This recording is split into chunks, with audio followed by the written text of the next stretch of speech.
Število brezposelnih na območju novomeške službe je od februarja 2014, ko jih je bilo v evidenci 7227, letos januarja padlo na 4887. Povedano drugače, letos januarja je bilo dobrih 20% manj brezposelnih kot pred enim letom. Stopnja registrirane brezposelnosti, sicer imamo uradne podatke za mesec november, je na naši območni službi znašala 9,7%.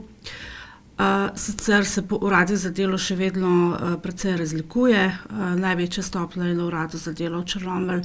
Manj potreb je po družboslovnih poklicih, je pa še vedno tudi povpraševanje po delavcih, ki jih na trgu ni.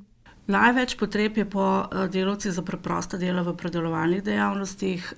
Veliko se iščejo vozliki težkih tovornjakov in vlačilcev, viličaristov, primanjkuje varilcev, elektroinštalaterjev, kovilarjev, operaterjev celicestrojev, gostilcev primanjkuje že leta.